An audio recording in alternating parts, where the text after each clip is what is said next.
Hello, I'm wearing my pinny. I've been cooking. Yes, making lots of desserts and puddings. Well, what? What? Welcome to part 2 of desserts and puddings, or puddings and... I can't remember what I called it. Puddings and desserts from our childhood. Part 2. Part 2. No, part 2. Puddings, yeah, Pudding Lane. So, here's another selection of lovely sweet treats that we've just actually finished the last one now. We've eaten far too many desserts for our own good. But I'm on the cross trainer. Paul is exercising, so he's working it all off. That's lovely. So, and remember, if you'd like to buy us a coffee to go with our desserts, you can now do so on Coffee. You'll find the link in the description box below. Lovely, thank you, and thank you to all our supporters who've already bought us a coffee. Thank you. Thank you. I do like a coffee. And those supporters are enjoying a little bit of extra content. Yeah. On Coffee. They get a shot from the plot each day as well. They do. Lovely. As long as it's not a naked shot, Paul. No. Well, not yet. No, so, without further ado, let's roll back time. Let's go into the mists of time to a dessert that used to strike terror in the hearts of all children around the world. Look, Paul, there are the mists of time. Ooh. They crawl, they creep, they wobble like big wobbling wobblers. It's the attack of the killer blancmange. Paul, there's something I gotta tell you. What is it? I've been keeping it a secret for so long. I'm not like other boys. I love blancmange. No! Yes, and soon you will too. Down there, they wobble. They all wobble.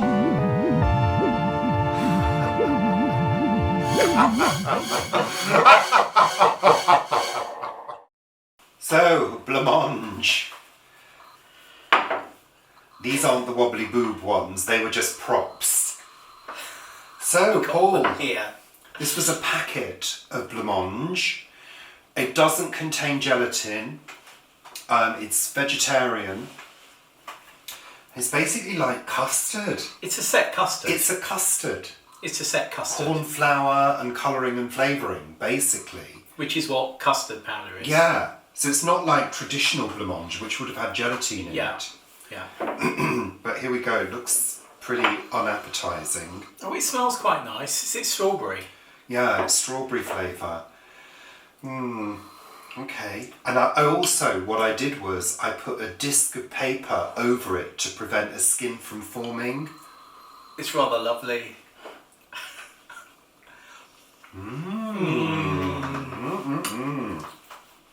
Oh, it is? Yeah, it tastes like sort of sweet, fake strawberry, which is, I suppose, what it is. I do love blancmange, Paul. No, well, I like it too. Yes, that's because you've been taken over by the blancmange monster. This is, I didn't think I was going to like it. It's lovely. I really didn't. It's not like that Angel Delight, just disgusting. It's got the wobble. It's got the blancmange wobble. Oh no, yeah. So I suppose with the right proportions, you could make this from scratch.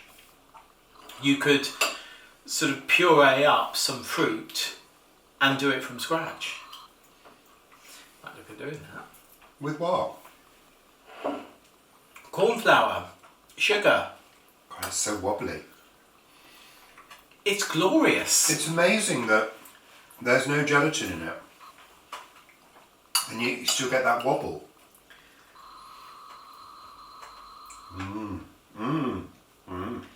So for those of you who hated blancmange as children, revisit and use baking paper. Oh, you can't do that if you use a mould. No. Unless you keep it in the mould until you release it. Just eat it in the bowl. You won't get as much wobble, but I mean, these went a bit flat, didn't they? When they came out of the bowl. They were in a sort of rounded bowl, whereas the ones I did for the wobbly boobies were glasses, and they came out okay. So there we go. That's blancmange for you. Let's move on to the next dessert. So yes, I'm back in the kitchen with another dessert, childhood favourite, and this time it's cheesecake, and it's lemon cheesecake. Lovely.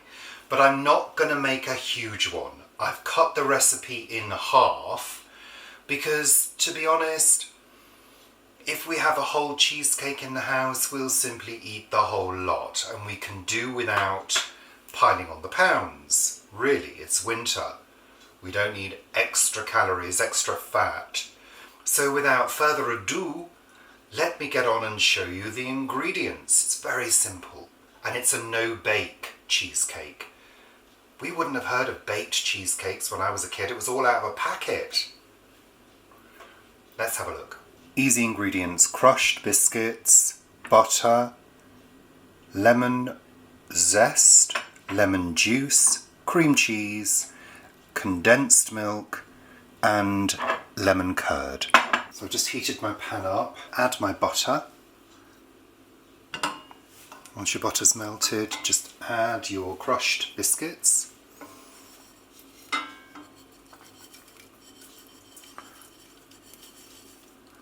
And combine. You can take the heat off. All I'm going to do is divide the mixture equally between these two glass bowls.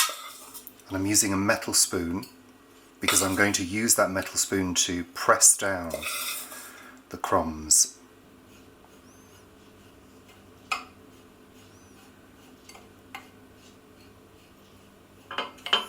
Make sure it's fairly even.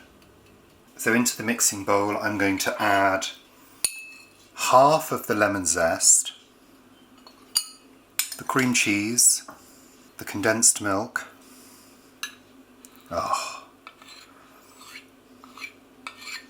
and the lemon juice.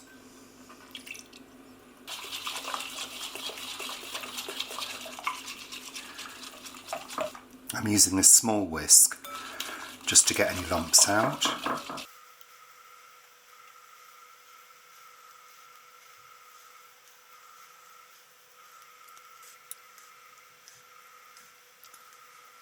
And once you're happy with those, pop them in the fridge and let them chill for 2 hours. Oh, and I forgot to mention that I've sprinkled on the lemon zest as well. So these are now chilled, and to finish off, all I'm going to do is take some lemon curd that I've given a good stir, put a good blob of it on top.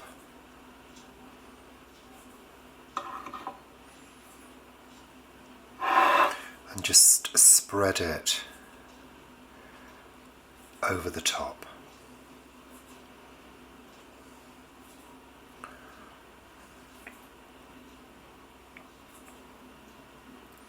With a spoon.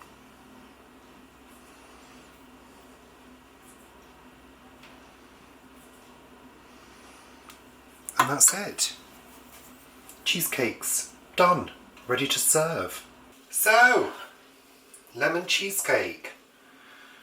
Let's find out what it's like.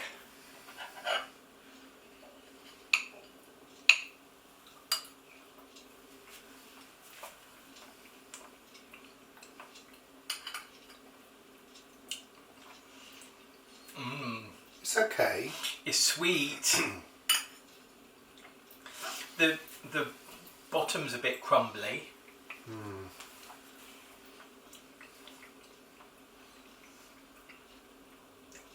That's nice. But it's quite light. But yeah, the base is rubbish. Yeah, it needs more butter. And actually the cheesecake bit hasn't set. We're going to have to try it again. It's been in the fridge for 2 hours, which is what the instructions said. Some of these recipes, you know, just don't seem to work. I think we should do a series on cooking directly from a recipe book, certain things, because we know that they don't work. But it's lovely. The lemon tastes really is lovely. nice. The lemon cuts through all the creaminess. None is going to go to waste. Well, unless it's this waste. It's lovely actually.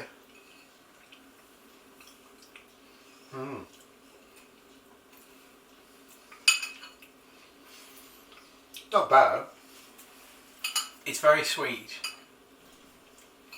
Oh well. Is that the condensed milk in there? I'm sure we used to do sugar syrup and cream cheese.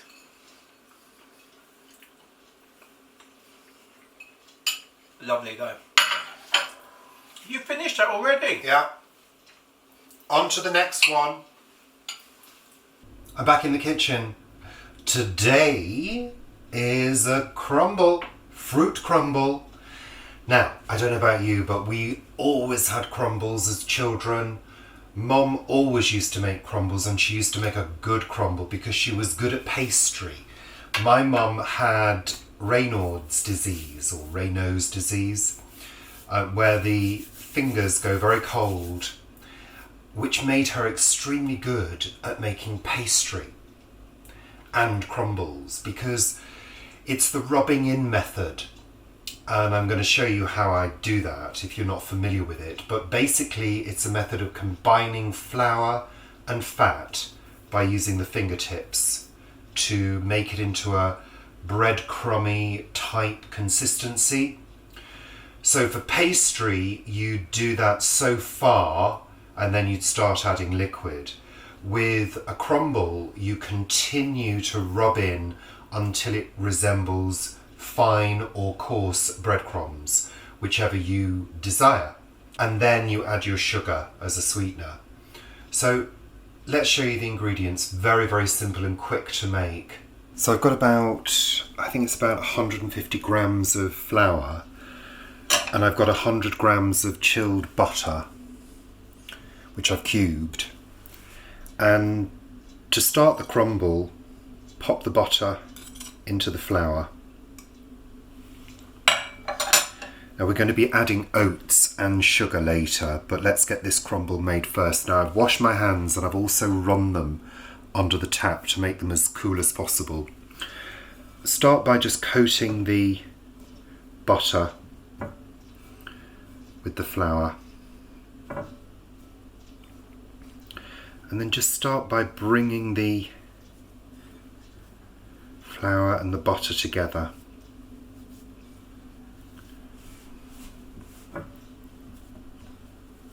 We're using the fingertips. I'm raising my hands up as I do it because we want to introduce some air.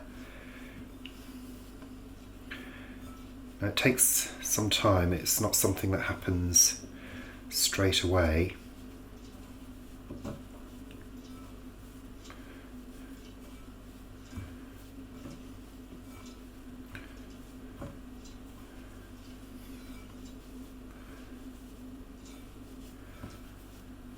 As the butter's starting to sort of flatten, I'm starting to rub it a little bit more. We don't want to overwork it though. Hope you can see this.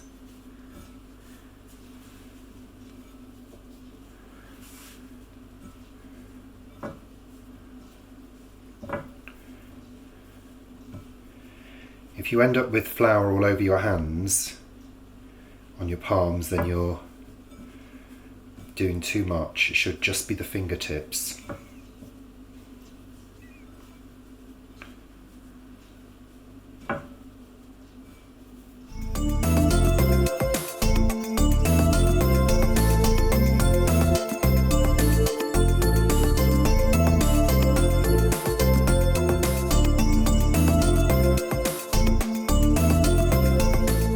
Make sure there aren't any large lumps of butter and that it's looking nice and crumbly, like crumbly breadcrumbs. I think that will do.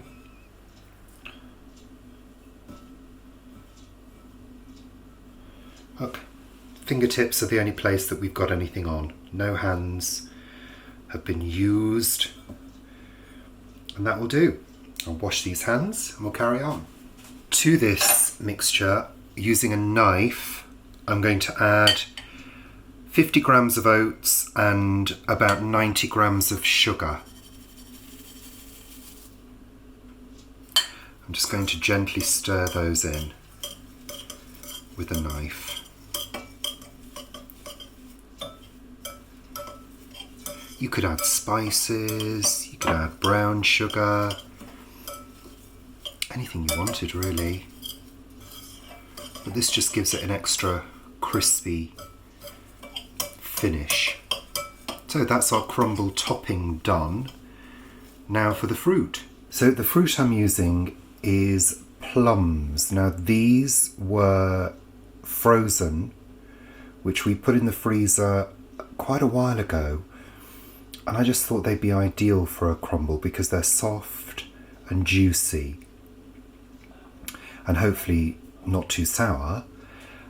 So what I'm going to do is very often what people advise you to do is to add a little flour to thicken the juice that comes out of the fruit. So I'm going to put them into my oven-proof dish and I'm going to put a little bit of flour over the top and just stir that through. Don't they look gorgeous? Beautiful, rich colour. So I'm just taking a small spoon of flour and sprinkling it over. Just stirring that through.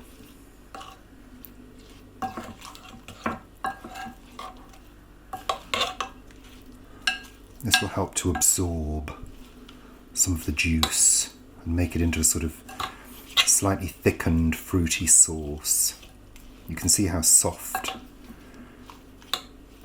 these are, and they're going to contain lots of juice.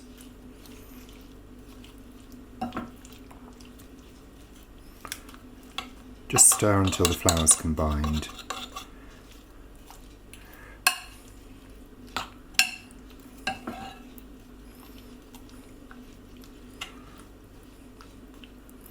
I think that will do.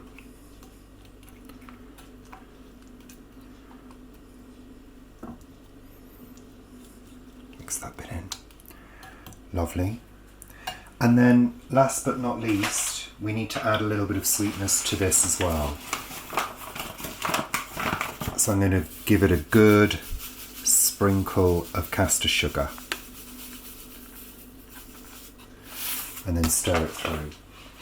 And you could use honey, I guess, if you wanted to. I'm doing this the sort of traditional way, which is the way that we would have had it as kids. Which obviously would have been sweet, very sweet.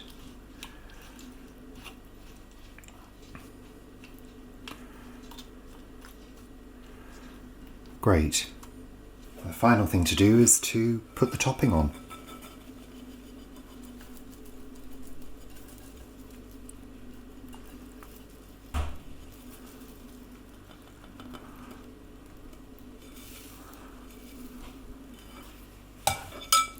If you've got any crumble left over and you don't want to use all of it, I'm using all of it for a really nice crust. It will freeze. Okay. So I'm going to put this into an oven at about 190 degrees C for around half an hour until it's golden and the juices are bubbling through.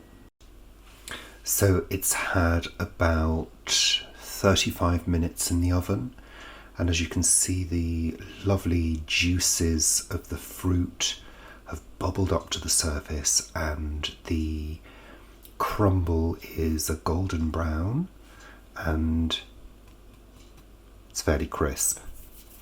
So it's time to try it with some custard.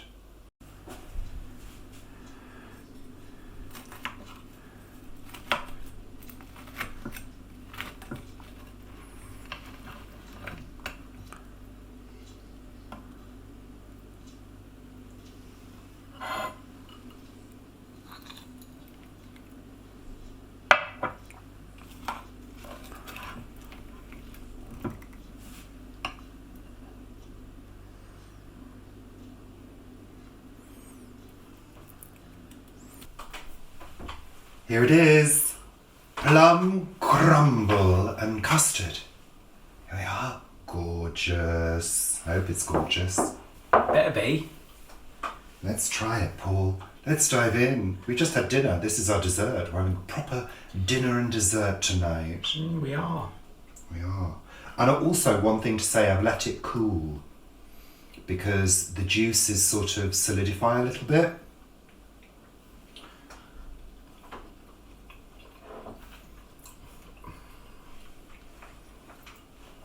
Oh, I love crumble.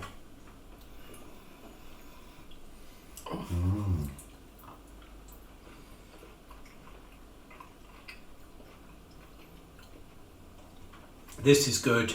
It definitely needed the sugar because those plums are quite tart. They are tart.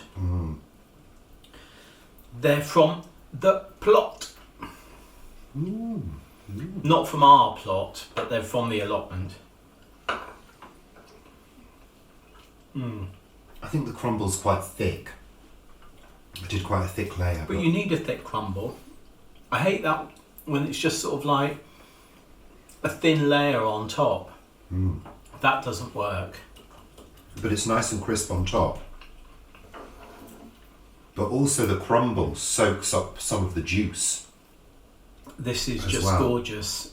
It really, I think, this is my favourite so far. I haven't made a crumble since I was at school. You've made a few, I've made a few. but now I'm sort of okay with making it. I mean, it's so easy to do, you know, as you've seen. What other one have I really liked? Which Oh, other the puddings rice. from this series? We had rice pudding, which I adored. Well, they've seen that. I know, Paul. I'm trying to think back. Or the blancmange. I think this is possibly my favourite. And really welcome tonight. It's been a really dark afternoon. Windy. Really dingy and dull and horrible. And, you know, this is a lovely, warming, comforting, tasty, sweet. It's gorgeous, isn't it? And you can use any fruit. Really. Tomatoes. Apples, blackberries, that's quite a popular one, apple and blackberry. Cherries. You could use a tin pie filling. The crumble's quite cheap as well to make, especially if you're using margarine instead of butter, if you like to cook with margarine. What did you use? Butter? Butter.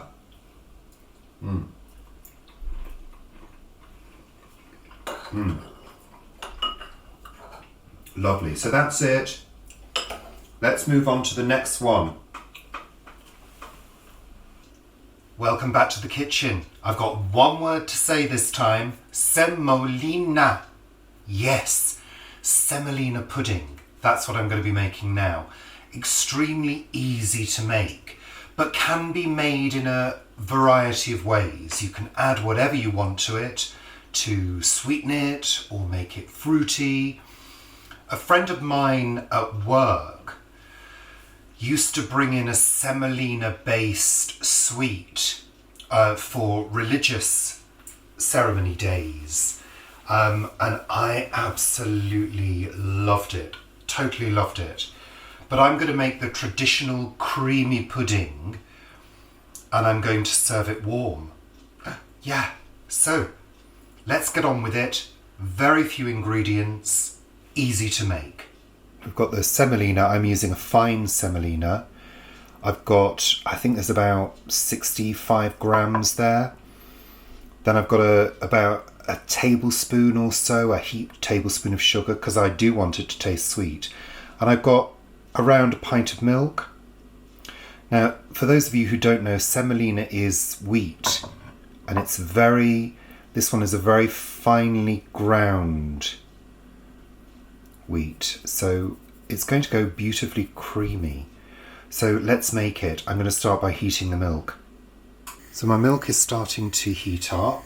I'm going to pop my sugar in. Give it a stir. I'm using a whisk. I'm going to pop my semolina in.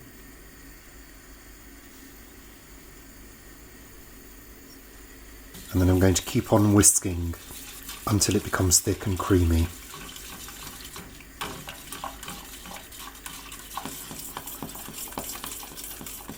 And that has thickened up. And it will continue to thicken. And it will also thicken once it starts to cool down as well. Okay, I'm going to take the heat off, let that thicken up a little bit, and then serve. So I've left it for a few minutes and it's thickened up, as you can see.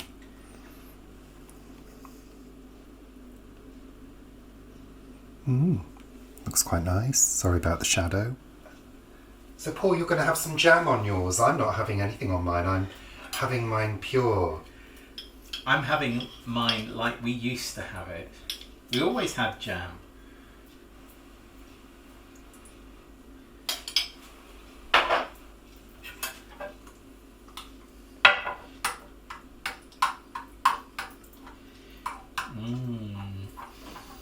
Yeah, I remember this. I remember having this.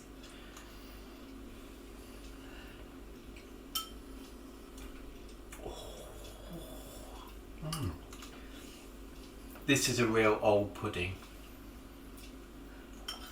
It's okay. It's kind of got a similar flavour to porridge. Well, porridge is oats, isn't it?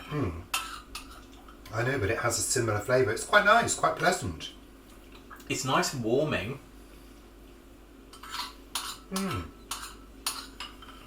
I do Not like bad it at with all. the jam. What's the other one we used to have? Frog spawn. Tapioca. Yeah, that's quite nice. And of course, this is like polenta, isn't it? Italians make a lovely polenta with cheese. Yeah, that was good. So, on to the next one. Can you tell it's the same day? We're having 2 desserts today, can you believe it? It's just that today I have a sort of opportunity to film and get things done. So I just thought I'd finish this video on the same day with another lovely dessert, another traditional British dessert. This is trifle. Now, traditionally a trifle in Britain, or in England certainly, is made from using some sponge cake or maybe sponge fingers, soaked in alcohol, covered in some fruit and very often jelly. Then that's covered in custard, a layer of custard, and that's topped with a layer of whipped cream. And very often sprinkled with hundreds and thousands. If you don't know what hundreds and thousands are, they are little sugar sprinkles. I'm not using cream because we don't have any and we don't buy cream. And I'm not using hundreds and thousands, but I am using some cake and some fruit. And I'm using a vegan jelly. So let's have a look at the ingredients. Very simple to make, takes a little while to set, because you've got to set it in stages. Let's have a little look.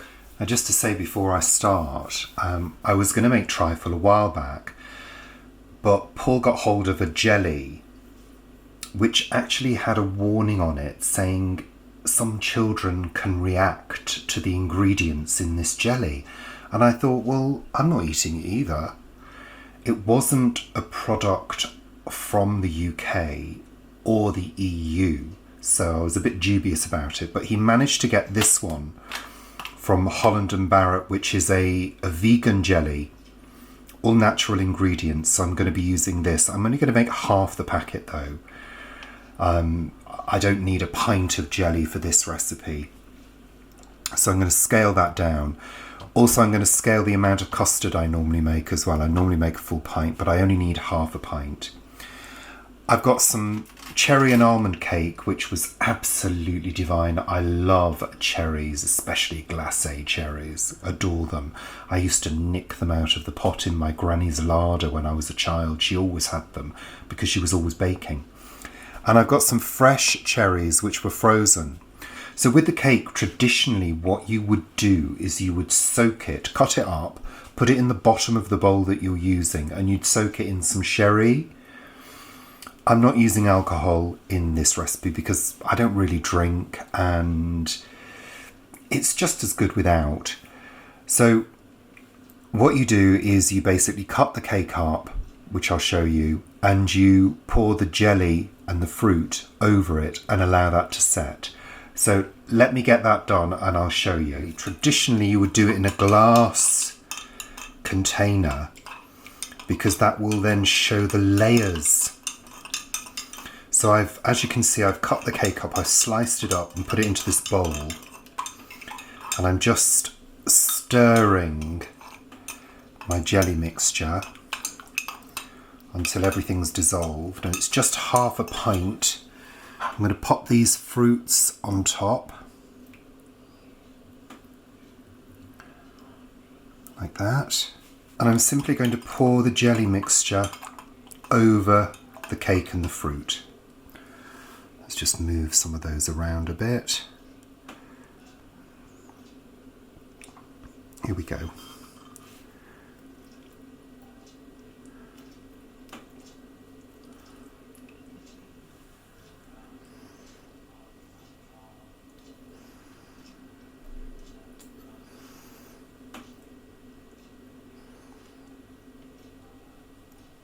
That's it.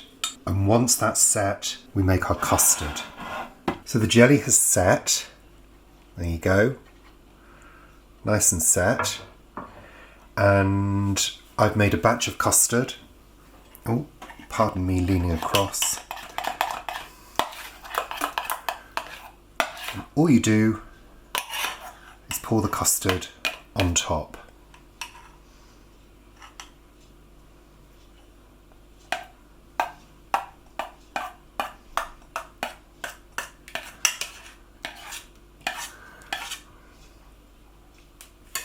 So as I said before, traditionally you would now top that in cream once it's cooled and chill the whole thing and then eat it. But we're just going to let that cool and then we're going to try it. You know, a lot of the things that we've been doing have been ways of using stuff that you've got in the cupboards as well, rather than buying in ready-made stuff, ready-made desserts, you know. So this is a way of using up that leftover cake that, you know, was starting to go stale. So rather than throw it away, it's absolutely ideal for making a trifle. I suppose you could call this a jelly and custard as well, I suppose.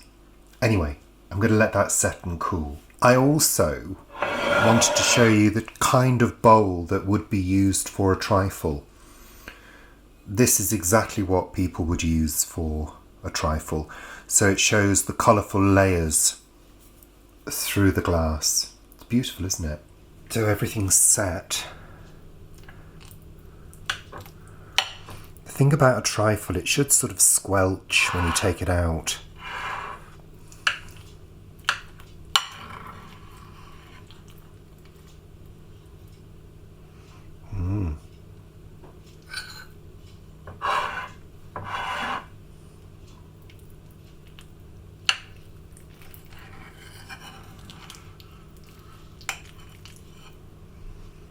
Smells nice. Smells fruity. So, trifle. Well, sort of. It's a sort of trifle. No alcohol, no cream, but hopefully lots of sweet goodness. No alcohol? No, there's no alcohol. We haven't got any alcohol to put in it. The only thing we've got is Cointreau, and I'm not putting Cointreau in it. I love Cointreau. There's no... We used to have Angelica on top of the... Oh, that's lovely. Shush now, on top of the cream.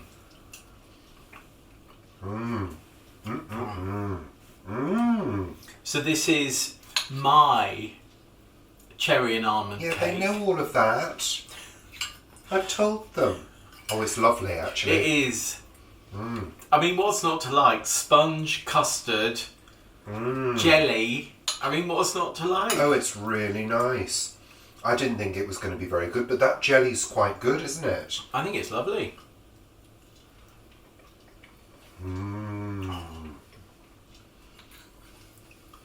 This is, possibly that's up there lovely. with my favourites.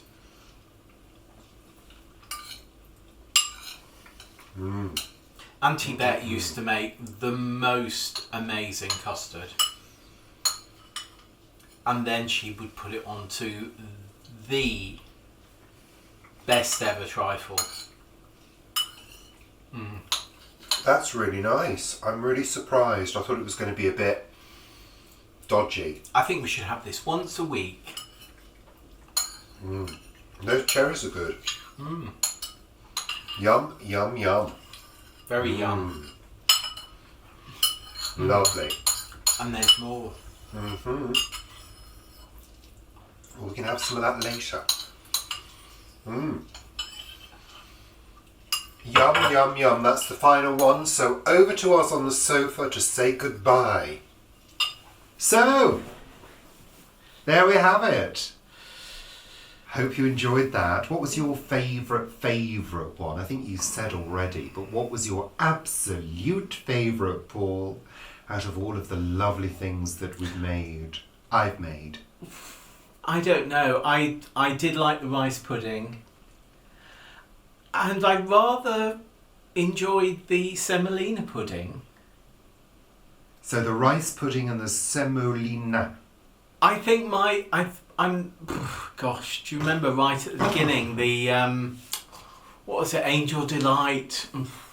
Yeah, we're talking about your favourite one, Paul. I have a clear winner. What's that? Crumble. Oh, Crumble! Crumble and custard. Clear winner for me. What was your favourite? Let us know in the description. No, not the description. Comments. In the comments.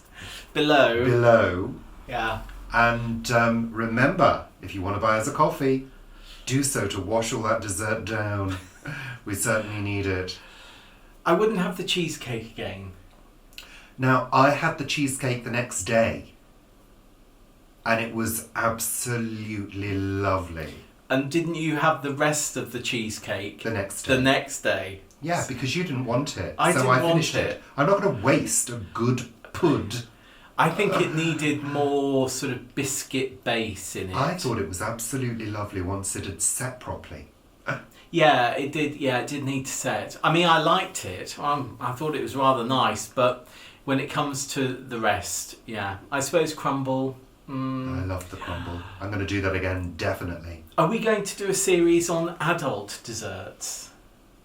Adult desserts? Yeah, like grown-up desserts. There's so many other desserts we could do. We could, but let's leave it at... Steamed pudding. We haven't had a steamed pudding. Let's leave it at that for the moment. Paul, shall we? Let's just stop. And one of those pond puddings, you know, the ones that have a... No, I don't like those. Oh, I do. And they've got a sauce on the bottom and they've got sponge on top. It's like something's floating in stagnant, dirty water.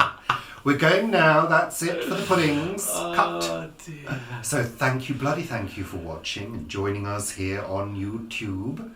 And we're very grateful. Thank you. Take care. Gosh me la. Toodaloo. Guernsey pudding. Gosh me la. I've got to do that. You go ahead and do it, Paul. Thank you. Take care. Bye. Bye. Bye.